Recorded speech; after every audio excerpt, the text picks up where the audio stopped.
یہودیوں کا اٹل فیصلہ ہے کہ وہ اللہ کے نور کو اپنے منہ کی پھونکوں سے بجھائے.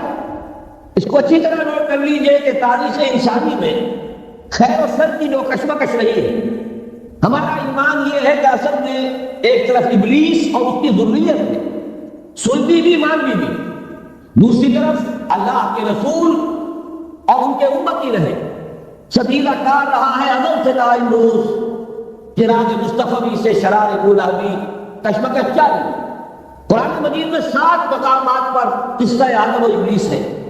اللہ سے اس نے مہلت مانگی قیامت تک کے لیے کہ مجھے مہلت دے کہ میں ثابت کر سکوں کہ آدم اور اس کی ذریت، اس کی نسل تیری وفادار نہیں رہے، میں نے گمراہ کر کے چھوڑوں. قرآن کا ہر طالب علم جانتا ہے اللہ نے اسے مہلت دی، اور اس نے پھر جو دھمکی دی تھی بار بار آیا، میں آدم کی نسل کا اغوا کر کے رہوں گا، انہیں گمراہ کر کے رہوں گا، ان پر سامنے سے حملہ کروں گا، پیچھے سے حملہ کروں گا، دائیں سے حملہ آور ہوگا، بائیں سے حملہ آور ہوگا. اور تو دیکھے گا اے پروردگار کہ تو نے جو مقام اور مرتبہ خلافت عطا کیا آدم کو، آدم کی ذریت اس کی عہد ثابت نہیں. یہ چیلنج ہے جو قرآن مجید میں آیا. اب ایک بات یہ نوٹ کیجئے کہ اس ذریت آدم کا ازلی دشمن ہے ابلیس. اس کا سب سے بڑا ایجنٹ اس دنیا میں کئی ہزار برس سے یہودی، دنیا میں انسانوں میں ان کے سب سے بڑے ایجنٹ کارندے، وہ مغضوب علیہم قوم، وہ ملعون قوم، لعن الذین کفروا من بنی اسرائیل علی لسان داؤد و عیسی ابن مریم. تاریخ یہ بتا رہی ہے ان کی دشمنی ہمیشہ رہی، تمام انبیاء سے رہی. حضرت مسیح علیہ السلام کو انہوں نے اپنے پر چھوڑ کر خود ہی پٹا. وہ نبی اکرم صلی اللہ علیہ وسلم اور آپ کے صحابہ کے ساتھ جو معاملہ رہا، میں اس کو تاریخ اور سیرت بیان نہیں کر سکتا، صرف قرآن مجید کی گواہی دے رہا ہوں. لَتَجِدَنَّ أَشَدَّ النَّاسِ عَدَاوَةً لِلَّذِينَ آمَنُوا الْيَهُودَ وَالَّذِينَ أَشْرَكُوا. تمام انسانوں میں مسلمانوں کے بدترین دشمن یہودی اور مشرک. یہ یہودی میں چاہتا ہوں کہ تاریخ جو ہماری امت مسلمہ کی ہے اس کے حوالے سے ان کا جو بھی کردار رہا ہے اس پر ایک نظر ڈال لیں. سب سے پہلے عبداللہ ابن سبا یہودی نے اسلام کا لبادہ اوڑھ کر مسلمانوں کو آپس میں ٹکرایا. الفتنۃ الکبریٰ، 1,00,000 مسلمان ایک دوسرے کی تلواروں اور ڈیروں سے ختم ہوئے. خلافت کی توسیع کا جو سیلاب چل رہا تھا، تھکتا نہ تھا کسی سے سیل رواں ہمارا، وہ آپس کی شبترش سے، خانہ جنگی سے اس سیلاب کے آگے بڑھنے کی توسیع کا معاملہ ختم ہو. اس کے بعد تاریخ ایک عجیب حقیقت سامنے لاتی جس کی گواہی خود انہوں نے دی. بن گوریان نے جو کتاب لکھی اس میں تصویر کی مسلمانوں کی مہربانی، ایک رؤوف اور رحیم رسول کی امت کی ہونے کے ناطے ان میں شفقت اور رحمت، جیسے اللہ تعالیٰ نے حضور سے کہا قرآن میں 2 مرتبہ، اے نبی آپ کی رافت اور شفقت سے یہ کافر اور منافق فائدہ نہ اٹھانے پائے. یا ایھا النبی جاہد الکفار والمنافقین واغلظ علیہم، ان پر سختی کی. لیکن یہ کہ حضور کا اپنا ایک مزاج تھا، شفقت، رحمت للعالمین بنا کر بھیجے گئے. اسی کا آستہ صحابہ کرام نے سب سے پہلا سہارا جو انہیں ملا ہے 550 برس کے بعد انہیں یروشلم میں داخلے کی اجازت حضرت عمر نے دی ہے رضی اللہ تعالیٰ. ورنہ 70 عیسوی میں جب ٹائٹس نے یروشلم کو برباد کیا، ہیکل سلیمانی کو مسمار کیا، 1,23,000 یہودی ایک دن میں قتل کیے، اور اس وقت سے جو جلا وطن کیا ہے تو یہ یروشلم میں داخل نہیں ہو سکتے تھے 550 برس تک، تاکہ اللہ تعالیٰ نے حضرت عمر رضی اللہ تعالیٰ عنہ کے دست مبارک پر یروشلم کو فتح کرایا. اور آپ نے پھر اس کو ڈکلیئر کیا اوپن سٹی، یہاں عیسائی بھی آئے، یہودی بھی آئے. اگرچہ ایک حقیقت تاریخی لوگوں کے علم میں نہیں، یروشلم میں جو اس وقت عیسائی تھے انہوں نے جو سرنڈر کیا، انہوں نے ایک شرط پیش کی. یہ ان عیسائیوں کی طرف سے پیش کردہ شرط تھی کہ آپ کا یہودیوں کو یہاں آنے کی اجازت دے دیں، بسنے کی اجازت نہیں دیں گے. وہ یہاں کوئی جائیداد نہیں خرید کر سکیں گے، وہ یہاں آباد نہیں ہو سکیں گے. چنانچہ اس وقت سے لے کر 1917 تک کوئی یہودی فلسطین میں آباد نہیں ہو سکے. البتہ اس عرصے میں جسے یہ ڈائسپورا کہتے ہیں، انتشار کا دور، تسلیم کرتے ہیں کہ ہمارا اس انتشار کے دور میں جو سنہری زمانہ ہے وہ مسلم اسپین، ہسپانیہ میں جب مسلمانوں کی حکومت قائم تھی، پھر مسلمانوں کی شفقت سے، رحمت سے، ان کی نرمی سے فائدہ اٹھا کر، اور انہوں نے وہاں سے عیسائیت بحیثیت مذہب اور یورپی اقوام ان کے اندر نقب لگائی ہے، اور واقعہ یہ ہے کہ اپنے ان ابدی دشمنوں کو انہوں نے فتح کیا۔ اس کو بھی اچھی طرح سمجھ لیجئے، مسلم اسپین سے انہوں نے آزاد خیالی، حریت فکر، اس کے عنوان سے جو کام شروع کیا تھا، اسی کے نتیجے میں یورپ میں پروٹیسٹنٹ مذہب پیدا ہوا۔ جب تک رومن کیتھولک مذہب کا وہاں غلبہ تھا، وہاں یہودیوں پہ بہت سخت پرسیکیوشن بھی ہوتی تھی، انہیں سودی کاروبار کرنے کی اجازت نہیں تھی، لیکن انہوں نے پروٹیسٹنٹس کے ذریعے سے سودی کاروبار کی اجازت لی۔ نمبر 2، آزادی کے نام پر جنسی بے برادری کو فروغ دیا، سود کا جال پھیلا کر مادیاتی طور پر اپنے شکنجے میں یورپ کو کس لیا۔ اور تیسری طرف سائنٹیفک جو ترقی ہو رہی تھی، اس کا رخ مادہ پرستی کی طرف پھیر کر جدید دجالی تہذیب کی بنیاد ڈالی۔ علم تو بہت بڑی نعمت ہے، لیکن یہ علم انسان کے لیے مضر ثابت ہوا کیوں؟ اس لیے کہ مادہ پرستی اور الحاد، مذہب کی دشمنی جب یہ کسی قوم کے اندر آ جاتی ہے تو ظاہر ہے کہ اب جتنے وسائل اس کے پاس آ جائیں گے وہ منفی مقاصد کے لیے استعمال ہوں گے۔ ان کے نتیجہ انسانوں کے حق میں خیر نہیں شر کی صورت میں برآمد ہوگا، اور وہی در حقیقت آج کی یہ دجالی تہذیب۔ اس کا جو سب سے زیادہ تلخ بات ہے، ذرا غور کیجئے، ماضی قریب میں رومن کیتھولک عیسائی یہودیوں کو دشمن سمجھتے تھے، اور یہودیوں کو حضرت مسیح کو سولی پر چڑھانے کا مجرم سمجھتے تھے۔ اگرچہ ہمارا عقیدہ ہے کہ اللہ نے انہیں بچایا، زندہ آسمان پر اٹھایا، لیکن یہ کہ عیسائی بھی مانتے ہیں، یہودی بھی مانتے ہیں کہ ہم نے مسیح کو سولی دے دی۔ عیسائیوں کے عقیدے میں ان کا انتقال سولی پر ہوا، پھر دوبارہ زندہ ہو کر آسمان پر اٹھائے گئے۔ یہ تو ہم جانتے ہیں کہ حقیقت یہ ہے، وما قتلوہ وما صلبوہ ولکن شبہ لہم، ایک ایسی ہی ان کے لیے شبہ کی صورت پیدا کر دی گئی۔ وما قتلوہ یقینا، ہرگز قتل نہیں کیا، بل رفعہ اللہ الیہ، اللہ نے انہیں اپنی طرف اٹھا لیا۔ بہرحال انہوں نے ابھی حال ہی میں پوپ سے بھی ایک فتویٰ حاصل کر لیا کہ یہودیوں پر جرم نہیں ہے، الزام نہیں ہے مسیح کو سولی دینے کا۔ تاریخ بدل گئی، جو 1900 برس تک ایک تاریخ چلی آ رہی تھی، میں چوپی سے کرم پوپ صاحب نے انہیں اس ذمہ داری سے بری۔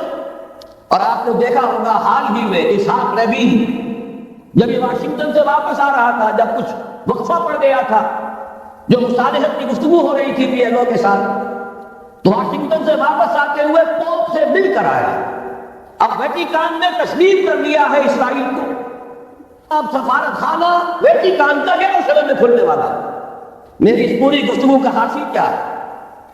انہوں نے 3 پرونگ اٹیک کے ذریعے سے یورپ کو اور یورپ کے ساتھ اب امریکہ، ان دونوں کو اپنے شکنجے میں کس لیا ہے، فتح کر چکے۔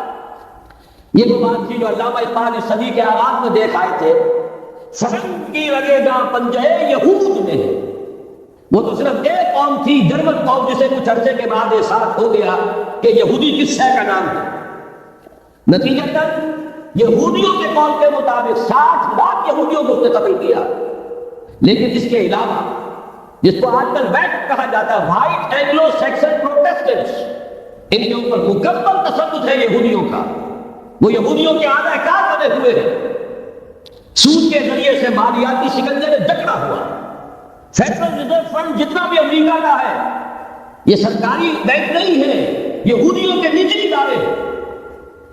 اور دنیا کی سب سے بڑی مقروض حکومت جو ہے وہ یہ تو امریکہ کی ہے، یہودی طرزدار ہے، اور امریکہ کی حکومت ان کی مقروض۔ اسی لیے کہا ہے نکسن نے اپنی کتاب میں کہ کوئی پریزیڈنٹ نہیں ہے امریکہ کا جو یہودیوں کی رائے کے خلاف کر سکے۔ اس نے یہ بات کہہ دی اور لکھ دی، کھول کر اپنی کتاب میں۔ بہرحال اس کے ضمن میں جو انہیں آخری کامیابی حاصل ہوئی، اعلان بلفور 1917، یہودی آباد ہونے شروع ہو گئے، اور اصل میں اسی کے لیے خلافت کو منسوخ کرایا گیا۔ سلطان عبدالحمید، اگرچہ یہ ترکی خلافت جو ہے بندے بیمار کمزور، پھر بھی وہ مسلمانوں والا جذبہ اتنا تھا، انہیں بڑی سے بڑی رشوت پیش کی گئی تھی، ظاہر بات ہے یہودیوں سے بڑھ کر رشوت دینے والا کون ہو سکتا ہے؟ جن کے ہاں ایسے بینکر ہوں جو 40 بلین ڈالر کا ایک چیک لکھ سکتے، پھر یہ کہ ان پر سیاسی دباؤ بہت ڈالا گیا۔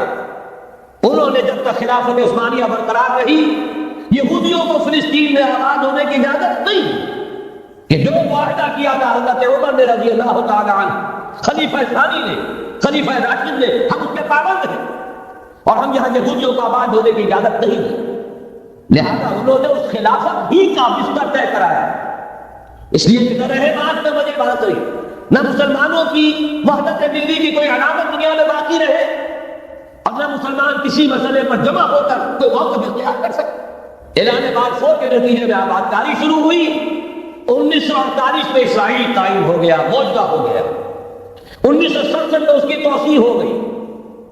اس میں ایک بات اور بھی عرض کر دوں، یہ سارا کس طور سے ہوا ہے کام؟ آپ نے زائنزم کا نام تو سنا ہے، صہیونی تحریک، خود اس کا جو بابا آدم تھا، آرڈر آف الومیناٹی، 1776 یکم مئی یہ نظام قائم کیا بھائی صاحب نے، اور اس نظام کے تحت فری میسنری اور lodges of the great Orient قائم کیے گئے۔ یہ سارا ہتھکنڈا وہ ابلیسی نظام، اس کی تفصیل ایک کینیڈین آتھر نے لکھی ہے کتاب میں، پون زندگی، یہ سارا دھندا ایک شیطانی چکر ہے، ابلیسی چال ہے، اور اس کے ذریعے سے اسرائیل قائم ہوا اور اس کی توسیع بھی ہوئی 1967 میں۔ اب یہاں تک پہنچنے کے بعد ان کے پیش نظر بقیہ دنیا کی تسخیر اور اسے فتح کرنے کا معاملہ، اور سب سے بڑھ کر اسلام کی بہتری اور اس کا راستہ روکنا، یہ ان کے پیش نظر ہے۔ یریدون لیطفئوا نور اللہ بافواہہم۔ صورت اس وقت کیا ہے؟ یورپ اور امریکہ سے آپ مشرق کی طرف آئیے، پہلے عالم عرب ہے، عرب مسلم ورلڈ، مجھے یہ کہتے ہوئے سب دکھ ہو رہا ہے، پورا عالم عرب وہ فتح کر چکے، وہ عرب ممالک کے جو اسرائیل کے ساتھ کسی میز پر بیٹھ کر گفتگو کرنے کو تیار نہیں تھے۔ آپ دیکھ رہے ہیں کہ 9/11 کبھی صرف انور سادات نے ریکگنائز کیا تھا، پوری دنیا میں شور مچا تھا، اس پر لعنت برآمد ہوئی تھی۔ اب تو ایک ایک کر کے وہ شاہ حسن ہو چاہے شاہ حسین ہو، اب تو وہاں سے ویزے ختم ہو رہے ہیں۔ سعودی عرب اور امارات، انہوں نے جو کچھ کاروباری بندشیں لگائی ہوئی تھی وہ ختم کر دی گئی، ان میں نرمی پیدا کر دی گئی۔ یہ صورتحال ہے کہ واقعتاً ان کی جو عالمی تسخیر کا پروگرام ہے وہ آگے بڑھ رہا ہے، اور بدقسمتی سے امت مسلمہ کا جو قلب ہے، اس امت کا قلب امیین پر مشتمل ہے۔ هو الذی بعث فی الامیین رسولا منہم یتلو علیہم آیاتہ ویزکیہم الی آخر الآیہ۔ حضور بھی امی تھے، انہی میں سے تھے صلی اللہ علیہ وسلم، لیکن آج وہ قلب جو ہے عالم اسلام کا، وہ یہودیوں کے شکنجے میں کب آ جا چکا۔ اکثر وہاں کے جو حکمران ہیں، امریکہ کے ایجنٹ ہیں، اسٹوڈنٹس، یہ حالات جہاں تک عالم عرب کا تعلق ہے تلخ حقائق کا جو بیان کر رہا ہوں، اس لیے کہ آپ کے سامنے رہنا چاہیے۔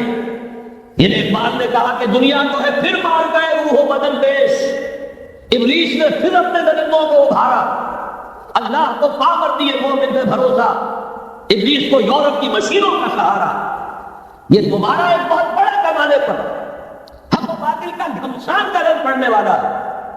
ملاحم کی جو حضور صلی اللہ علیہ وسلم نے پیشین گوئیاں فرمائی، المرحمۃ العظمیٰ، تاریخ انسانی کی عظیم ترین جنگ جو ابھی آنے والی ہے، اس کو سمجھ لیجیے اچھی طریقے سے کہ اس میں جو قوتیں ایک دوسرے کے مقابل آ رہی ہیں وہ کون سی؟ نیو ورلڈ آرڈر کہنے کو امریکہ کے زیر قیادت ہے، حقیقت میں امریکہ خود یہودیوں کے پنجے میں، یہ وہی ابلیسی طاقت ہے جو آگے بڑھ رہی ہے۔ عالم عرب کو فتح کرنے کے بعد اب ان کے پاس اگلا عالم اسلام کا حصہ ہے، زیر عرب مسلم ورلڈ، ایران ہے، اس کے شمال مشرق میں ترکستان ہے، روسی اور چینی، مشرق میں افغانستان ہے، پاکستان ہے، یہ ایک بہت بڑا سالڈ بلاک ہے۔ اس کے بعد اگر ہندوستان آتا ہے، بھارت، ظاہر بات ہے کہ وہاں مسلمان اقلیت میں ہے سوائے کشمیر کے، لیکن یہ نوٹ کیجیے کہ وہاں بھی کم سے کم 18 کروڑ مسلمان موجود ہیں۔ آج بھی دنیا کا سب سے بڑا ملک جس میں مسلمانوں کی تعداد اور جن کی نفری سب سے بڑھ کر ہے وہ بھارت۔ اس کے بعد پھر انڈونیشیا، ملائیشیا ہے، اس سے آگے ہے پھر فار ایسٹ، ابھی انہیں فتح کرنا ہے۔ نیو ورلڈ آرڈر کا یوں سمجھیے کہ ابھی یہ ہارڈ نٹ ٹو کریک، ابھی ایک لوہے کا چنا ہے قاعدہ کی شکل میں موجود۔ اور مجھے یاد آ رہا ہے ڈیگان کے الفاظ بہت سے لوگوں نے سنے ہوں گے، اس نے کہا تھا کہ ہم نے خاص روس کو اپنا دشمن بنا لیا ہے، وہ تو ہمارا بھائی ہے، وائٹ ریسس، وہ تو بنیادی طور پر یورپین قوم ہے۔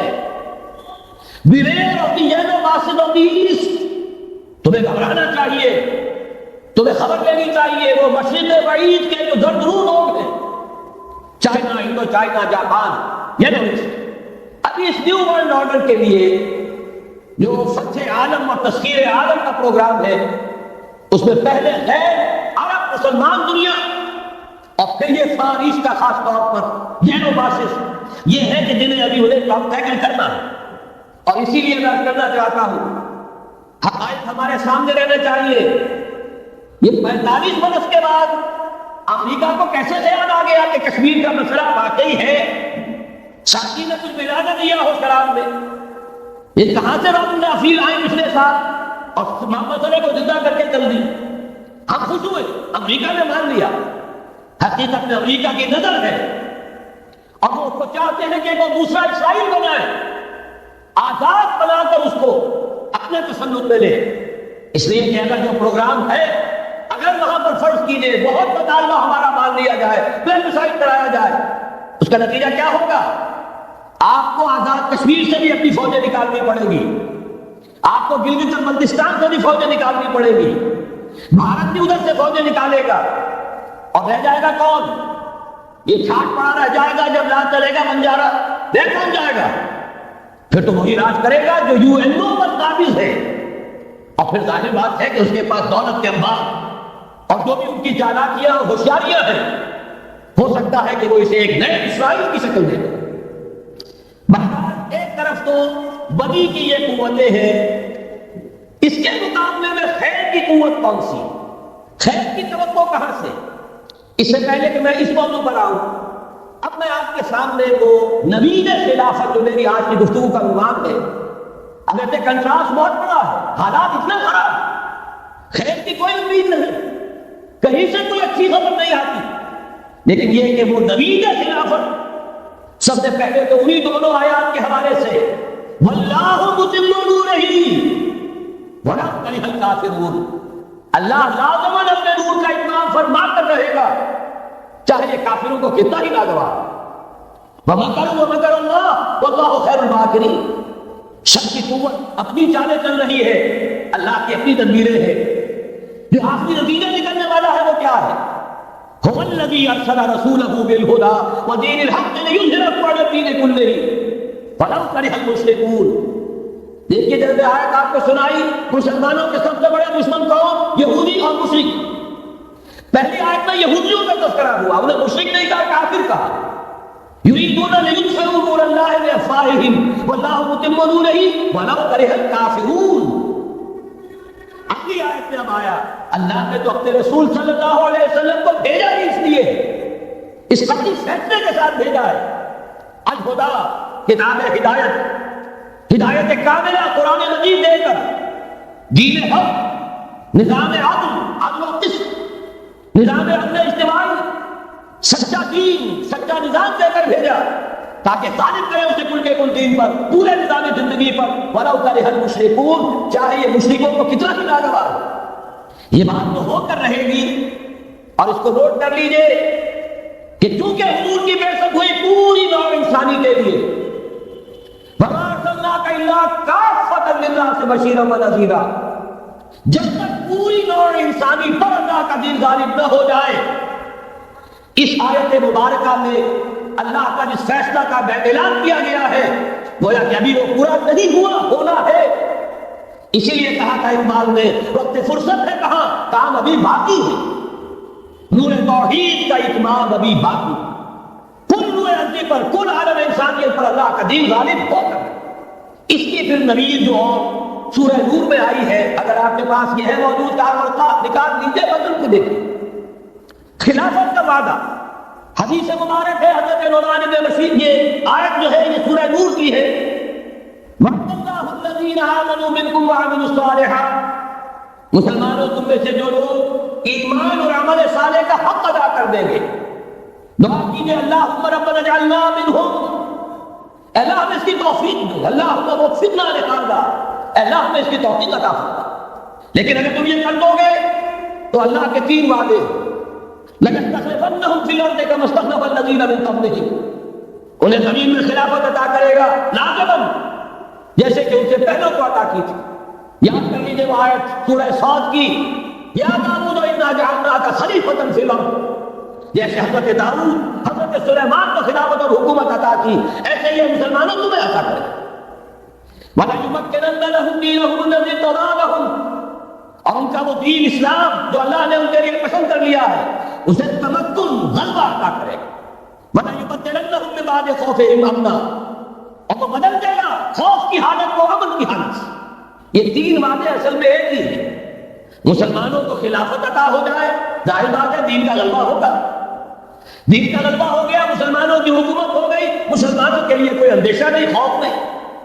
اب نوٹ کیجیے تاریخی اعتبار سے جو ابو خیر کی بات چلنی شروع ہوئی، یہ آیت نازل ہوئی ہے سن 5 کے اواخر میں یا سن 6 کے شروع میں، چونکہ صحابہ کرام جو بھی شرطیں پوری کر چکے غزوہ احزاب میں، اپنے صبر اور مصابرت، اپنی استقامت، اپنی قربانی، اس کا پورا ثبوت دے چکے، جبکہ وہ رجیہ یہ شعر پڑھ رہے تھے، نحن الذین بایعوا محمدا علی الجہاد ما بقینا ابدا، ہم وہ لوگ ہیں جنہوں نے محمد سے صلی اللہ علیہ وسلم جہاد کی بیعت کی ہے، اب یہ جاری رہے گا جب تک جان میں جان۔ لہذا شرطیں چونکہ پوری ہو چکی، لہذا اللہ کی طرف سے اس کی جزا، اس کا بدلہ، وعدہ شروع ہو گیا پورا ہونا۔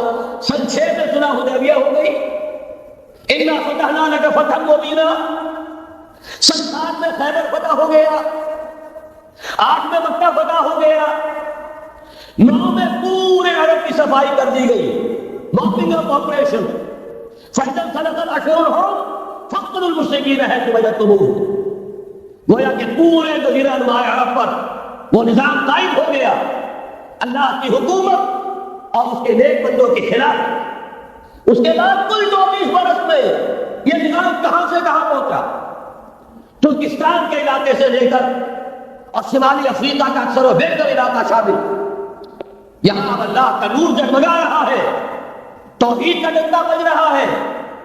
البتہ جیسا کہ میں عرض کر چکا ہوں، پھر وہ یہودی سازش، آپس کا اختلاف، خانہ جنگی قدم رک گئے، نہ صرف یہ کہ قدم رک گئے، حادثہ اس سے بھی بڑا ہوا، زوال شروع ہو گیا۔ یہ تو اس کے بعد سے آج تک ہماری تاریخ ہے 1400 برس کی، اس کے لیے ایک حدیث ہے جو اس کتاب میں 4 صفحے پر درج ہے، یہ اگر آپ کو نہیں بھی ملا ہے تو جاتے ہوئے لے کے جائیے گا، یہ ہمارا ہدیہ، اس لیے کہ جو مایوس کن حالات ہیں جن سے ہم دوچار ہیں، ان میں ہمارا حال یہ ہے کہ سمجھنے میں مجھے نا امیدی کیا قیامت ہے کہ دامانے سے آلے یار چھوٹا جا رہے مجھ سے، امید کا دامن ہاتھ سے چھوٹ جاتا، کیسے حالات سیدھے ہو جائیں گے، کیسے خلافت آ جائے گی۔ جیسے قرآن مجید میں تو تذکرہ ہے، جب پہلی مرتبہ یروشلم کو برباد کیا ہے نبوکدنضر نے، حضرت عزیر جب آئے ہیں وہاں دیکھا شہر کو، کوئی متنفس نہیں، کوئی توحید سلامت نہیں، ان کی زبان سے الفاظ نکل گئے، انا یحیی ھذہ اللہ بعد موتھا، یہ بستی جو ایسے ویران ہو گئی، اللہ اسے کیسے دوبارہ زندہ کرے گا۔ سورہ بقرہ میں واقعہ مذکور ہے، میں صرف حوالہ دے رہا ہوں، آپ وہی حال ہمیں نظر آ رہا ہے، دنیا میں خلافت کیسے آ جائے؟ یہاں تو ڈنکا بج رہا ہے امریکہ کا، یہاں تو طاقت وہ ہے، اسرائیل کا خنجر جو ہے عالم عرب میں دبا ہوا ہے، اور غیر عرب مسلم ورلڈ میں بھارت کا خنجر، اور دونوں خنجر کا نشان ہے۔ کبھی نقشہ دیکھا ہو، اسرائیل تو واقعہ خنجر کے مانند تھا، جب تک یہ ویسٹ بینک شامل نہیں ہوا تھا اس کی شکل بالکل خنجر تھی، اوپر دستہ اور نیچے وہ پھل، عالم عرب کے سینے میں پیوست۔ یہی بھارت کا حال ہے، آپ نقشہ دیکھتے کشمیر خنجر کے دستے کے مانند ہے اور نیچے وہ تکون جا رہی ہے، اور اسی نے جدا کیا ہے عالم اسلام کا ایک حصہ جو مغربی پاکستان کے ساتھ ہو گیا، اور وہ جو بنگال مشرقی پاکستان سے ہوتے ہوئے انڈونیشیا ملائیشیا الگ ہو گئے۔ اس پورے کو ذہن میں رکھیے تو یہاں بھی وہ خنجر اسی طرح پیوست۔ حالات اتنے مایوس تھے، ہماری کوئی حیثیت نہیں، ہمارے حکمرانوں کے دنیا میں مذاق اڑتے ہیں، ہمارے وسائل ان کے زیر تسلط ہیں، ان کے قبضے میں ہیں، ہماری پالیسیاں وہ بناتے ہیں، ہمارے لیے بجٹ انسٹرکشن وہاں سے آتی ہے، ٹیکسیشن پالیسی ان کے احکام کے مطابق بنتی ہے، پھر کہاں سے ہو جائے گا؟ اللہ یحیی هذه الله بعد موتها، کیسے پیدا کرے؟ میں اس کے لیے آپ کو یہ حدیث سنانا چاہتا ہوں تاکہ وہ یقین پیدا ہو۔ ایمان بالغیب جو پہلی شرط ہے قرآن مجید کی ہدایت سے استفادے کی، الف لام میم ذالک الکتاب لا ریب فیہ ھدی للمتقین الذین یؤمنون بالغیب۔ نبی نے خبر دی صلی اللہ علیہ وسلم، اور آپ نے اپنی تاریخ، اپنی امت کی کل تاریخ کے 5 ادوار گنا دیے۔ حضرت نعمان بن بشیر کی حدیث مسند احمد بن حنبل، تکون النبوۃ فیکم ما شاء اللہ ان تکون، مسلمانوں تمہاری مابین نبوت قائم رہے گی، موجود رہے گی، یعنی میں بنفس نفیس تمہارے مابین رہوں گا جب تک اللہ چاہے گا۔ ثم یرفع اللہ اذا شاء یرفعها، پھر جب اللہ چاہے گا نبوت کو اٹھا لے گا، یعنی میرا انتقال ہو جائے گا۔ دوسرے دور کی خبر دی، ثم تکون خلافۃ علی منہاج النبوۃ، پھر ایک دور آئے گا خلافت کا، اے نبوت کے نقش قدم پر کوئی فرق نہیں ہوگا، وہی نظام جو میں نے قائم کیا ہے جو کا تو قائم رہے گا، میرے نقش قدم پر وہ خلافت ہوگی۔ فرمایا وہ بھی رہے گا جب تک اللہ چاہے گا، پھر وہ بھی ختم ہو جائے گا۔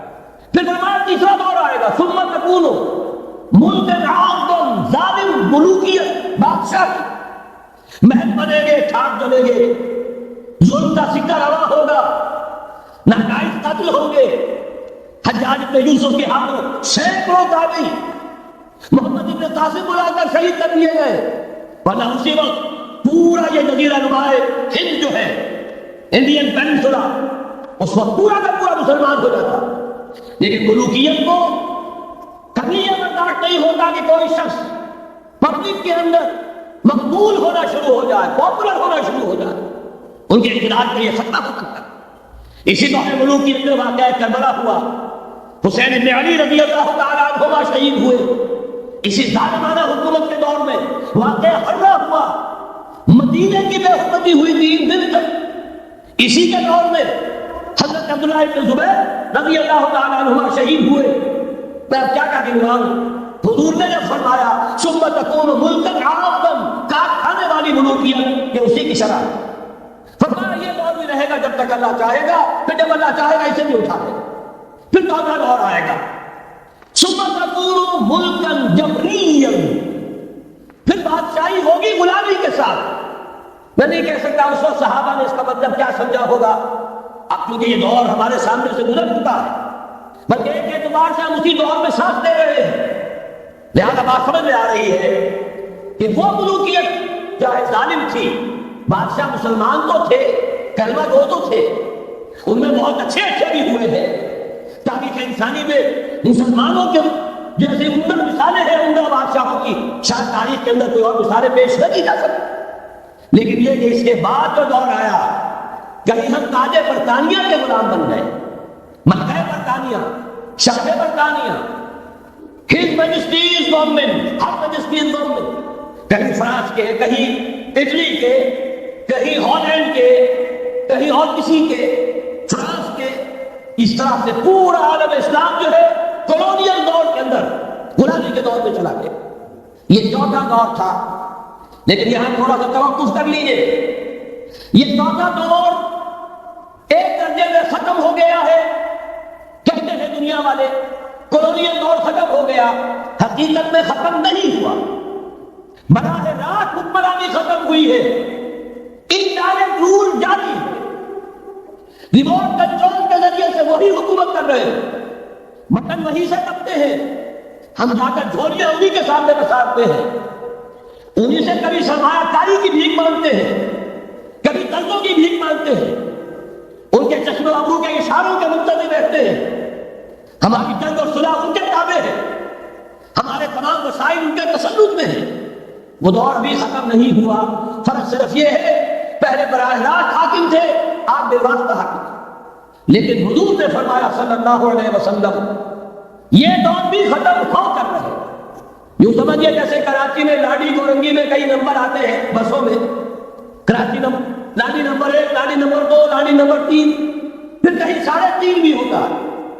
آج ہم بیچ میں کھڑے ہیں اس چوتھے دور کے کہ حضور کے قول کے مطابق ملکن جبرین، یا دور ابھی جاری ہے، جس ختم ہو گیا ہے، جس ابھی باقی۔ لیکن ایک بات تو بڑی تلخ ہے، ابھی بقیہ نصف میں بڑی قیامتیں گزرنے والی ہیں۔ اسی بقیہ نصف میں وہ مار کر پیش آنے والا ہے، اسی میں وہ ملاحم ہوں گے، اسی میں وہ الملحمۃ العظمیٰ ہوگی، اسی میں دجال اکبر کا ظہور ہوگا، اس میں ہمارے اوپر تکالیف و مصائب بھی ہو، اس کے سائے پہلے ہوں گے، اور کچھ روز سے راہوں سے لہو برسے گا، اور غمناک کے تاریک اندھیرے ہوں گے، لیکن اس کے بعد فرمان نبوت پوری شان کے ساتھ ظاہر ہوگا۔ ثم تکون خلافت علی منہاج النبوہ، پھر دور آئے گا خلافت علی منہاج النبوہ کا، دوبارہ وہی دور، میں نہیں وہ نظام جو محمد رسول اللہ نے قائم فرمایا صلی اللہ علیہ وسلم دنیا میں دوبارہ قائم ہو کر، میرے کئی دوستوں نے کہا ہو کر رہے گا، میں یقین کے ساتھ کہتا ہوں ہو کر رہے گا، صرف یہ کہ ہم یہ نہیں کہہ سکتے ابھی اس میں کتنی دیر ہے، جیسے قرآن مجید میں کئی جگہ حضور سے کہلوایا گیا، نبی کہہ دیجئے ان امری اقریب ام بعید ما توعدون، لوگوں جو وعدہ تم سے کیا جا رہا ہے یہ تو میں نہیں کہہ سکتا وہ جلدی پورا ہوگا یا دیر میں، ہوگا ضرور پورا۔ ان اللہ لا یخلف المیعاد، اللہ تعالیٰ اپنے وعدے کی خلاف ورزی نہیں کرتا۔ تو محمد رسول اللہ صلی اللہ علیہ وسلم کی دی ہوئی نبی دوبارہ خلافت علی منہاج النبوہ کا نظام قائم ہوگا، اور اس میں افضل نور علی نور۔ دو حدیثیں اسی کتاب میں شامل ہیں، پھر عرض کر رہا ہوں یہ آپ کو مل جائے گا اگر نہیں ہے اس وقت، اور میں چاہتا ہوں آپ ان کے وطن گران کریں، ان حدیثوں کے مبلغ بن جائیں، ان آیات کو حفظ جان بنائیں، تاکہ مایوسی کا مداوع ہو سکے، ہمتیں جو پست ہو رہی ہیں ان میں دوبارہ عزم جرأت پیدا ہو سکے۔ اس لیے ہم نے بڑی تعداد میں اسے شائع کیا ہے، 100 کے پیکٹس کے اندر آپ کو یہ بھی سمجھے گا اگر آپ لینا چاہیں، عام کریں، پھیلائیں۔ پہلی حدیث ہے مسلم شریف کی، صحیحین میں سے ایک، سند کے اعتبار سے بلند ترین درجہ، حضرت ثوبان اس کے راوی ہے رضی اللہ تعالی عنہ، بڑے پیارے الفاظ ہیں محمد رسول اللہ صلی اللہ علیہ وسلم کے، فرماتے ہیں ان اللہ ذرانی الارض، اللہ نے میرے لیے پوری زمین کو سکیڑ دیا، لپیٹ دیا، فرائض و مشارقہا و مغاربہا، میں نے اس کے سارے مشرق دیکھ لیے، سارے مغرب دیکھ لیے، وَإِنَّ أُمَّتِي سَيَبْلُغُ مُلْكُهَا مَا دُعِيَ لِي مِنْهَا، اور یقین رکھو میری امت کی حکومت ان تمام علاقوں میں قائم ہو کر رہے گی جو مجھے اس طرح زمین کو سکیڑ کر اور لپیٹ کر دکھاتی ہے۔ اب جس شخص کو بھی محمد کی رسالت پر ایمان ہے صلی اللہ علیہ وسلم، اسے کوئی شک نہیں ہو سکتا۔ دوسری روایت حضرت مقداد سے، یہ مسند احمد بن حنبل کی روایت، حضرت مقداد رضی اللہ تعالیٰ عنہ فرماتے ہیں حضور نے ارشاد فرمایا لا يبقى على ظهر الارض بیت مدر ولا غبر الا ادخله الله کلمۃ الاسلام، اس روئے ارضی پر کوئی گھر نہیں بچے گا، نہ اینٹ گارے کا بنا ہوا نہ کمروں کا بنا ہوا خیمہ رہے گا جس میں اللہ تعالیٰ کلمہ اسلام کو داخل نہ کرے، کل روئے ارضی پر ہر گھر میں اسلام داخل ہوگا۔ لیکن اس میں بڑی اہم بات ہے، ہمارے بعض دانشور آج جو گمراہیاں پھیلا رہے ہیں اس کا دور اس حدیث میں ہے، اور ہمیں صدمہ ہے، علامہ اقبال کا فرزند، اور وہ اس مغالطوں کو عام کر رہا ہے، اور بھی چھٹ بھئیے دانشور تھے، ان کی بات کی کوئی اہمیت نہیں تھی، لیکن اب وہی بات کہی ہے ڈاکٹر جاوید اقبال نے، اس حدیث میں اس کا توڑ ہے، اسلام کا غلبہ ہوگا تو کیسے ہوگا؟ بعز عزیز و ذل ذلیل، یا تو کسی عزت والے کے اعزاز کے ساتھ ہوگا، اور یا کسی کمزور کی مغلوبیت کی بنیاد پر ہوگا، اما یعزہم اللہ، یا تو اللہ گھر والوں کو، خیمے والوں کو اعزاز عطا فرمائے گا، فیکونون من اہلھا، وہ اسلام ہی کے کلمے کو قبول کر لیں گے، وَإِمَّا يُذِلُّهُمْ، یا اللہ انہیں مغلوب کر دے گا، فَيَدِينُونَ لَهَا، اور ان کے لیے نازل ہوگا کہ وہ اسلام کی تابع داری اختیار کریں۔ یہی تو راستے ہیں یہی سورہ توبہ میں بتایا گیا تھا، ان یہودیوں سے، ان نصارہ سے مسلمانوں تک جاری رکھو، حتیٰ یؤتوا الجزیۃ عن ید وہم صاغرون، یہاں تک کہ اپنے ہاتھ سے جزیہ پیش کریں، چھوٹے بنے، اسلام کی بالادستی کو قبول کریں۔ میثاق مدینہ یہ تو اصل میں جد و جہد کے دوران کا ایک مرحلہ ہے، دوران میں تو کبھی صورتحال بدلتی ہے، تدبیریں ہوتی ہے، صلح بھی ہوتی ہے، جنگ بھی ہوتی ہے۔ آخری فیصلہ قرآن کا کیا ہے؟ مسلمان اور غیر مسلم مل کر ایک امت نہیں بن سکتے، ایک ملت نہیں بن سکتے۔ اسی بنیاد پر پاکستان بنایا، جو قومی نظریے کا سب سے بڑا پرچارک علامہ اقبال، مذہبی قومیت کی نفی کرنے والا شدید ترین الفاظ میں علامہ اقبال، اور اس کے سردم جو ہے وہ ایک قوم ہونے کا تصور دے رہے ہیں مسلمانوں اور غیر مسلموں۔ یہاں ایک ہی راستہ ہے، صحابہ کرام کی فوجیں جب نکلی جہاں گئی، تین آلٹرنیٹو، ایمان لے آؤ، ہمارے برابر کے ہوگے، بھائی ہوگے، جان مال عزت آبرو املاک جائیداد ہر چیز جیسی ہے ویسی رہے گی، ہمارے کندھے سے کندھا لگا کر کھڑے ہوگے۔ یہ نہیں تو چھوٹے بنو، اسلام کی بالادستی قبول کرو، جزیہ دینا منظور کرو، اور یہ بھی نہیں تو صرف ایک تھرڈ آپشن ہے، آؤ میدان میں، تلوار ہمارے اور تمہارے درمیان فیصلہ کریں۔ یہ ہے تاریخ۔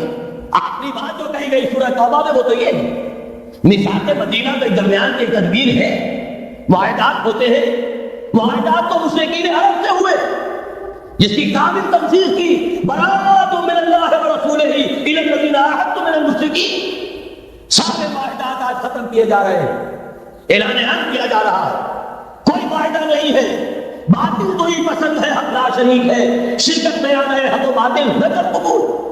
علامہ اقبال تو یہ کہہ رہے ہیں، بارہ ذہن میں رکھیے، حضرت مقداد کی اس حدیث نے بہت بڑا عقدہ حل کیا ہے۔ اسی لیے جب حضور سے یہ الفاظ سنے حضرت مقداد نے تو کہتے ہیں فقلت، میں نے اپنے دل میں یہ کہا، وَيَقُولَ الدِّينُ كُلُّهُ لِلَّهِ، یہ جو سورہ انفال میں الفاظ آئے ہیں، دین پورا کا پورا اللہ کے لیے ہو جائے گا، یہ کبھی ہوگا جبکہ کل روئے عرضی پر کوئی گھر نہ بچے، کوئی خیمہ نہ رہے جو یا تو اس کے گھر والے اور خیمے والے اسلام لے آئے یا اسلام کی تابع داری قبول کرے، تب کے لیے تیار ہو، تب ہوگا۔ اسی کو اقبال نے کہا تھا جواب شکوہ پہ، وقت فرصت ہے کہاں، کام ابھی باقی ہے، نور توحید کا اتمام ابھی باقی۔ لیکن یہ جو حدیثیں میں نے آپ کو سنائی ہے، علامہ اقبال نے در حقیقت انہی کا نقشہ کھینچا ہے۔ آسماں ہوگا شہر کے نور سے آئینہ پوش، اور ظلمت رات کی سیما پا ہو جائے گی، پھر دلوں کو یاد آ جائے گا پیغام سجود، پھر جب خاک حرم سے آشنا ہو جائے گی۔ آج جو کچھ دیکھتی ہے رب پہ آ سکتا نہیں، محض حیرت کو کہ دنیا کیا سے کیا ہو جائے گی۔ شب گریزاں ہوگی آخر جلوہ خورشید سے، یہ چمن معمور ہوگا لمبے توحید سے۔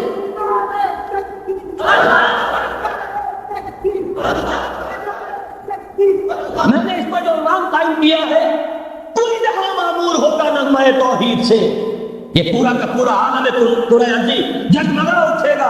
اشرقت الارض بنور ربہا، وہ نور رب کا جب اطمینان ہوگا پوری یہ زمین اسے چمک اٹھے گی۔ یہ ہے وہ پیشین گوئیاں۔ اب میں آپ کو بتانا چاہتا ہوں کہاں سے ہوگا۔ موٹی سی بات یہ ہے، پہلے خلافت اعلی منہاج النبوہ کا نظام قائم ہوا، کل روئے ارضی پر ایک دم نہیں ہو گیا۔ ایک ملک جزیرہ نما عرب، محمد رسول اللہ صلی اللہ علیہ وسلم والذین معہ رضی اللہ تعالی عنہم اجمعین، ان کی جد و جہد، ایثار، قربانی، اس کے نتیجے میں جزیرہ نما عرب وہاں یہ نظام قائم ہو گیا۔ پھر پھیلا، پھر توسیع ہوئی، 3 لشکر نکلے تھے، مشرق مغرب شمال، شمال تو ایشیا کوچک ترکی کا علاقہ، مشرق میں خراسان تک، مشرق میں یہ ماوراء النہر تک، مغرب میں بڑے اولیاء تک دست و دست ہے، دریا بھی نہ چھوڑے ہم نے، بحر ظلمات میں دوڑا دیے گھوڑے ہم نے۔ اب بھی یہی ہوگا، کسی ایک جگہ سے ہوگا۔ یہ میں آپ کو بتانا چاہتا ہوں کہاں سے ہوگا۔ پہلے اس کے جو شواہد ہیں وہ سمجھ لیجئے، پھر حدیثیں میں سامنے لاؤں گا۔ میں نے عرض کیا تھا کہ مغرب سے یہ سیلاب نیو ورلڈ آرڈر کا چلا، جو کہ در حقیقت یہودیوں کا مالیاتی نظام ہے. اس مالیاتی شکنجے میں انہوں نے یورپ امریکہ کو جکڑا ہوا. اس کے بعد ان کی فتوحات کا دائرہ عالم عرب ان کے شکنجے میں آ چکا. ابھی آپ نے خبریں پڑھی ہوگی، اب تو ہزاروں فنڈامنٹل سعودی عرب میں گرفتار ہو رہے ہیں، علماء گرفتار ہو رہے ہیں. یہ ساری حکومتیں جو امریکہ کے ایجنٹوں پر مشتمل ہیں، در حقیقت یہی سب سے پہلے اپنے ہاں کے جو مسلمان ہیں جنہیں یہ کہتے ہیں کہ یہ فنڈامنٹلسٹ ہے، سب سے پہلے تشدد ان کی طرف سے. بہرحال اب اس سے آگے ہے عالم اسلام کا وہ حصہ جس میں میں اور آپ بھی ہیں. یہ غیر عرب عالم اسلام، ایران سے شروع ہو کر پھر افغانستان جو حضور کے زمانے میں خراسان کہلاتا تھا، یہ پورا افغانستان، کچھ تھوڑا سا حصہ ایران کا، کچھ تھوڑا سا حصہ روسی ترکستان کا، کچھ حصہ پاکستان کا، یہ سب حضور کے زمانے میں خراسان کہلاتا تھا. اس کے ذمن میں جان لیجئے اب یہ نیوکلیس بننے والا ہے، یہاں سے خلافت کا آغاز ہو کر رہے گا. اس کے شرائط کیا ہے؟ پہلی بات نوٹ کیجئے، ختم نبوت کے بعد سارا سلسلہ مجددین کا ہے رحمہ اللہ. 1000 برس تک سارے مجدد عالم عرب میں پیدا ہوئے. 11ویں صدی سے یہ صنم خانہ ہند، مجددین کی آبادگاہ، مجدد الفسانی رحمۃ اللہ علیہ، 11ویں صدی ہجری، یا الفسانی اسی کے دوسرا 1000 سال وہیں سے شروع ہوا. کہاں کے رہنے والے تھے؟ 12ویں صدی کے مجدد اعظم شاہ ولی اللہ دہلوی، 13ویں صدی میں سید احمد بریلوی اور ان کے ساتھی شہید شاہ اسماعیل شہید، 14ویں صدی میں شیخ الہند اسیر مالٹا، انگریز سے ٹکرا جانے والا. یہ مضمون ہم نے چھاپا تھا، اگرچہ چھپا تھا وہ پاکستان کو نامہ پاکستان میں، ہم نے بھی اسے چھاپا. اب دوبارہ جو کتاب کو شائع کیا ہے انگلینڈ میں، انگلستان میں خلافت کی اذان کے عنوان سے اسپیشل ایک جو ہے نظام خلافت کا ایشو آیا ہے، اس میں دوبارہ ریپیٹ کیا. اس سے آپ کو اندازہ ہوگا شیخ الہند کی شخصیت کا. جرمنی تک سے ان کی گفتگو چل رہی تھی، دار الخلافت ترکی سے گفتگو چل رہی تھی، ہندوستان کو آزاد کرا کر دوبارہ اس کو دار الاسلام کی شکل دینا. اس لیے کہ اس وقت تک آپ کو معلوم ہونا چاہیے ہندو ابھی سویا ہوا تھا. وہ غلامی کا جو بھی اس کے اوپر اثر پڑا تھا مسلمانوں کی 1000 سالہ غلامی کا، اس کی وجہ سے اس میں کوئی حوصلہ تھا ہی نہیں. سیاست کے میدان میں ہندو ابھی آیا ہی نہیں تھا. اس وقت اگر کہیں وہ تجویز کامیاب ہو جاتی، وہ برلن پلان، وہ ریشمی رومال تحریک، تو واقعہ یہ ہے کہ 30 برس اور یہ بر عظیم پاک و ہند انگریز کا غلام نہ رہے. وہ تحریک ہی پھر یہ کہ اگر خلافت کو ختم کیا گیا تو احتجاجی تحریک کری تو یہاں، اور کس شتومت کے ساتھ مولوی اما محمد علی کی جان بیٹا خلافت میں دیکھو پورا بر عظیم پاک و ہند گونج اٹھا.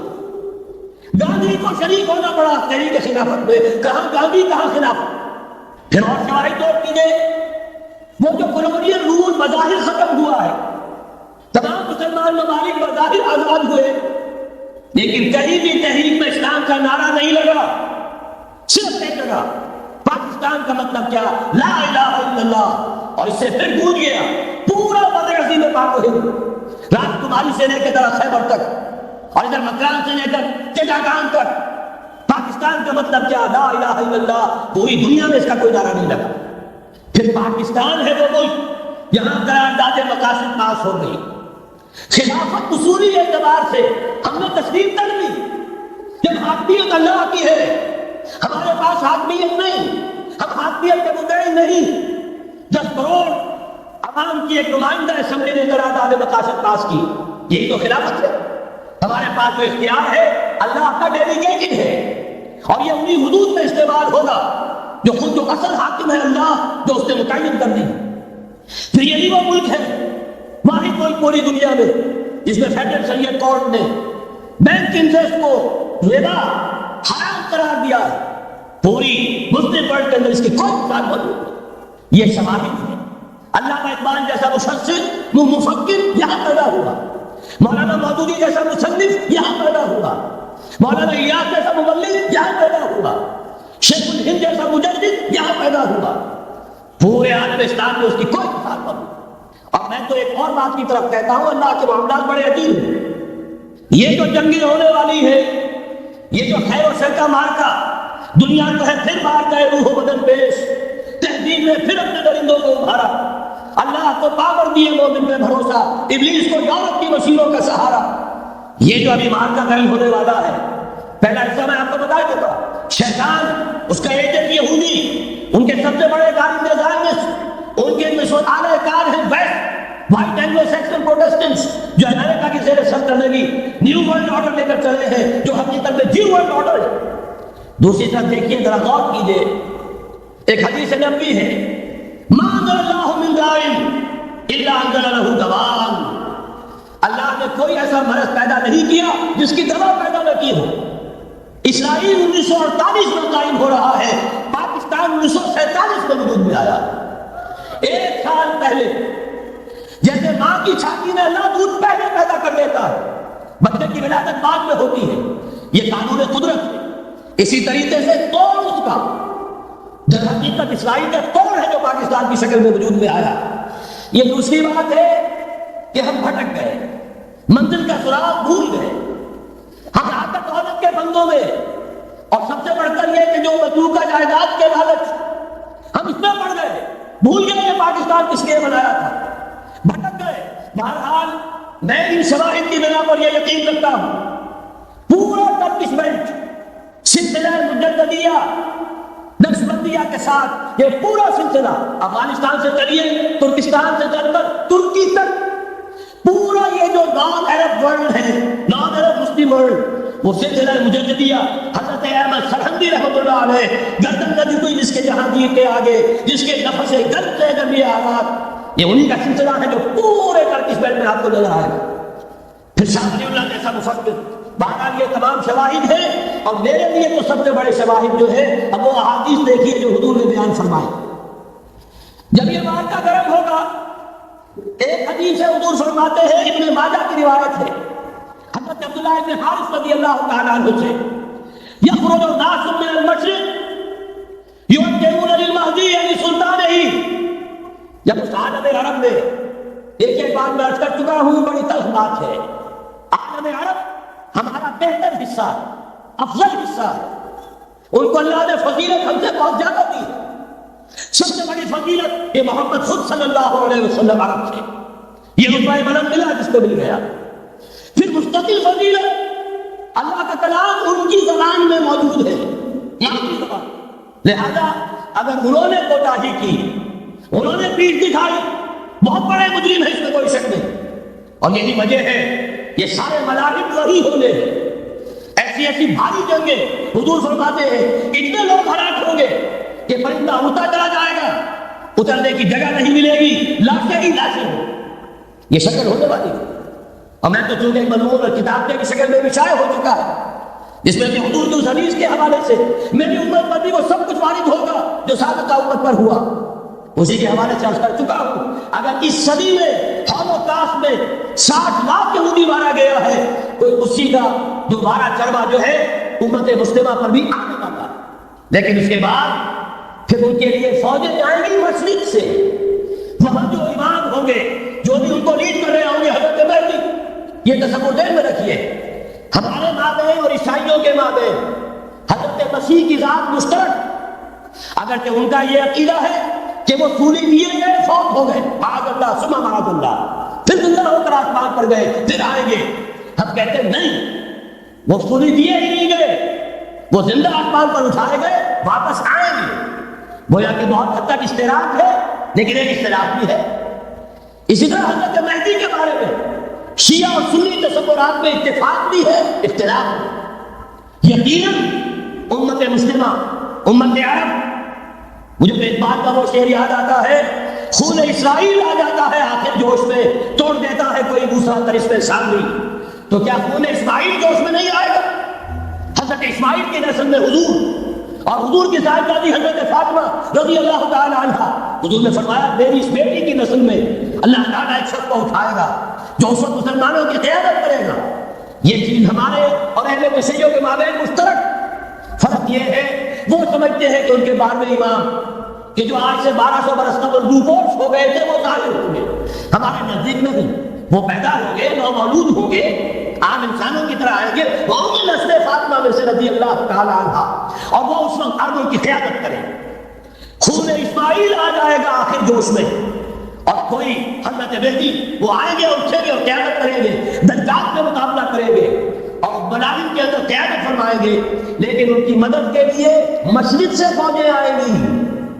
گویا کہ پہلے مشرقی کسی ملک میں یہ نظام قائم ہو چکا ہوگا، کوئی ایسی طاقت وجود میں آ چکی ہوگی کہ جب وہاں بھٹی لہکے گی تو وہاں کے مسلمانوں کی امداد مشرقی ممالک سے جائے گی۔ اور ایک دوسری حدیث میں، یہ تو ترمذی کی روایت ہے، کتب حدیث میں تیسرے نمبر پر کتاب نہیں ہے، صحیح بخاری صحیح مسلم پھر یہ جامع ترمذی، اس میں حضرت ابو ہریرہ سے روایت ہے، یخرج من خراسان رایات السود، خراسان میں بتا چکا حضور کے زمانے کا خراسان، افغانستان، کچھ حصہ پاکستان کا، کچھ روسی ترکستان کی آزاد ریاستیں جو بھی ہوئی ہے، تھوڑا سا حصہ ایران کا، یہ خراسان حضور، یہ گریٹر خراسان، یہاں سے فوجیں چلے گی، سر علم برآمد ہوں گے اور کوئی طاقت انہیں روک نہ سکے گی، ان کا منہ پھیر نہ سکے گی، یہاں تک کہ وہ ایریا حضور کے زمانے میں یروشلم کا نام تھا، یہاں تک کہ ایریا میں جا کر نصب ہوا۔ گویا کہ یہ جو ہمارے ہاتھ سے نکلا ہے قبضے سے، پہلے بھی عربوں کے ہاتھوں سے نکلا تھا بیت المقدس، یروشلم، عرب واپس نہیں لے سکے تھے،